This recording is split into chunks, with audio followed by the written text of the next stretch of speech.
Yes, you are always a villain in someone's story, and that's what is happening with the character I'm gonna talk about. All of us know about Celine, right? The powerful, the poised, and more like a mentor figure of Rumi in K-pop Demon Hunters. She stands as a pillar, a shield against the darkness of demons. But what if the very person meant to guide you was also the one holding you back? What if the actions of Celine we are calling like a villain were never meant to become a prison of Rumi? And what if I tell you that there is more in her story than what we are watching on screen? So sit back, relax, because I'm taking a deep dive into the very heart of Celine to uncover the complex layers of a woman trapped between her duty as a demon hunter and her deeply protective mentorship of Rumi. It's a story of love, loss, and the devastating consequences of good intentions. I'm your host Aryan, and this is the only video you will ever watch about this level of analysis for Celine. So hit the like button and let's begin. Fix the world and make it right. When darkness finally meets the light.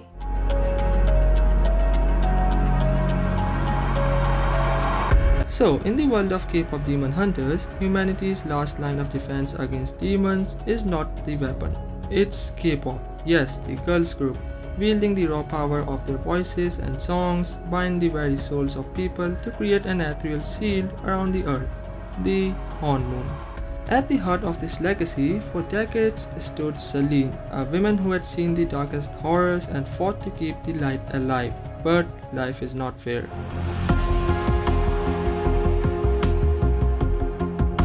Have you ever wondered about what it truly means to dedicate your whole life to a cause, a fight from the very moment you draw your first breath? That's the story of Celine.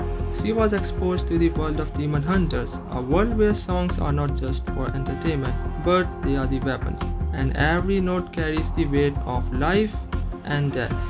Imagine the constant pressure, training, and expectations to become a perfect instrument in the fight. Every day was a battle against not just demons, but against the limitations of her own body and mind. This was not your glamorous K-pop life. It was a relentless pursuit of power, a sacrifice of innocence of childhood for the grim reality of protecting the humanity. For Celine, the emotional cost was way too high. Think of the sacrifices she made, the friendships she forged, only to see them fall in the face of unending war. Now, these were not just battles, they were the losses that left multiple deep scars into her very soul. With time, the belief system of Celine changes into believing that Celine, do hunters kill all demons? Yes. now this unshakable faith is what shaped her, molded her into the powerful yet deeply flawed mentor we see in the story of Rumi, and the weight of her choices. But a chaos of life was about to hit Celine. Now, let's step back for a moment and look at the dawn of Rumi's life. Yes, it wasn't a peaceful beginning, it was a brutal confrontation. As per the deleted scenes and the official statement of official team members and producers, Celine is not a villain, but she accidentally killed the mom of Rumi. She found the forbidden love of Rumi's mom, and chances are high that the demon father of Rumi was binding his soul to that of Rumi's mom. It was about to bring a whole weakness into the girls group and demon hunters, where Celine was the part of, and she decided to take the action. Now imagine the girl who grew into a belief system I have discussed earlier, where all Celine can see is a pure hate against the demons, which can be justified because imagine how would you feel when someone will kill your neighbors, your family members, or how would you feel when you live in a constant fear of losing your life to a killer? Yes, you cannot deny the fact that you yourself will develop a belief system for killing the killer, and that's what is happening with Celine. Without knowing that the horrifying action will accidentally take the life of her own friend, the mom of Rumi. It wasn't just the death itself, it was the circumstances surrounding it, the helplessness, the failure to protect, the agonizing knowledge that she couldn't save the women who she had fought alongside for so long in the very skills she now used to protect the world. This event was not just a catalyst for Celine's actions, it was a seismic shift in her perspective, an emotional bond that would forever shape her relationship with Rumi. The infant Rumi, yes, a symbol of both life and loss, became a living testament to that night's horror, a constant reminder of Celine's actions. Yes, the actions can be justified by the fact how Rumi's mom took the last breaths while requesting Celine to take care of Rumi. That means the mom of Rumi knew that Celine has done what she should have done, but the future was about to be even more emotional. Now the emotional burden, the sense of profound responsibilities, shaped Celine's decision to take Rumi under her wing. It wasn't simply a mentorship, it was a lot more. A desperate attempt to atone for a loss she could never truly overcome. The weight of that night, of that death, fueled her protectiveness, her motivation to shield Rumi from a fate similar to her mom. It's a heavy burden to carry, a constant reminder of the price of this war. And it's this burden, this profound loss and subsequent responsibility that ultimately colors every aspect of Celine's mentorship.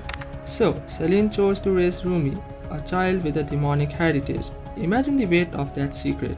The constant fear of exposure, the sleepless nights spent ensuring Rumi's safety, every interaction, every public appearance, and every single casual conversation was fraught with potential danger. In one of the deleted scenes, it confirms how Celine keeps visiting the grave of Rumi's mom, cleaning it every single day, giving white flowers and decorating it.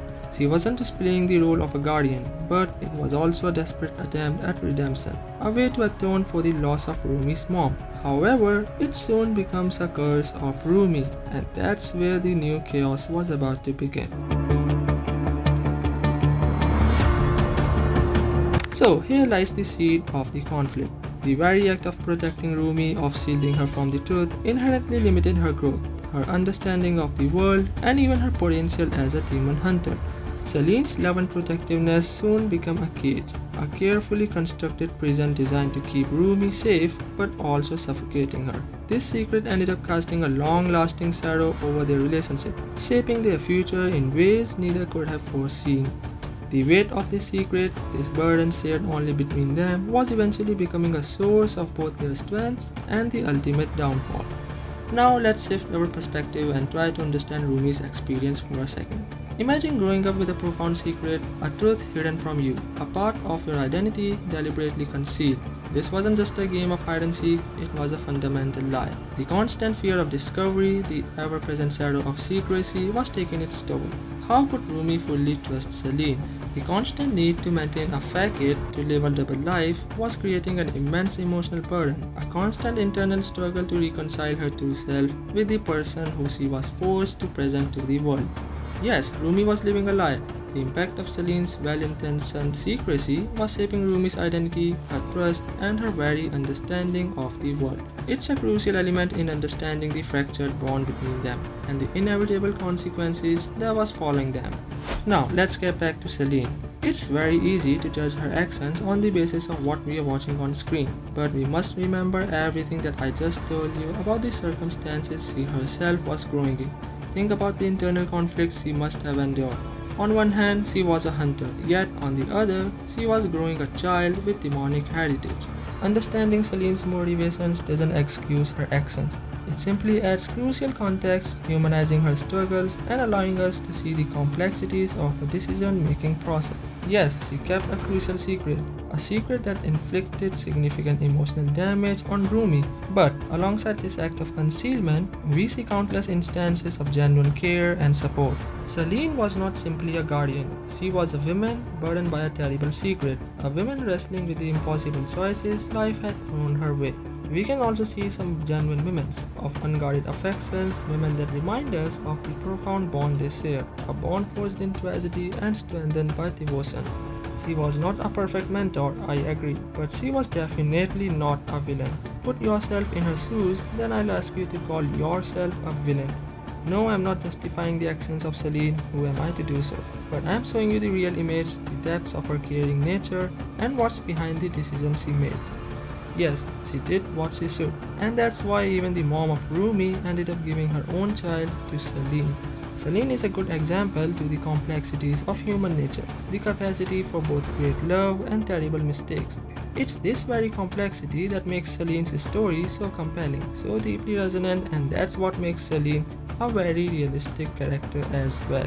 For her, the weight of her actions, the burden of her secrets will continue to haunt her. The potential for future conflicts, for further misunderstanding is significant. And now the question is, can Rumi forgive Celine? And more importantly, can Celine find forgiveness for herself? It's a story that will continue to resonate, challenging us to confront our own weakness, our own capacity for both great love and devastating mistakes. On that note, this was the full discovery of who Celine really is. I'm yours Aryan. Thanks for watching. Stay safe. Peace out.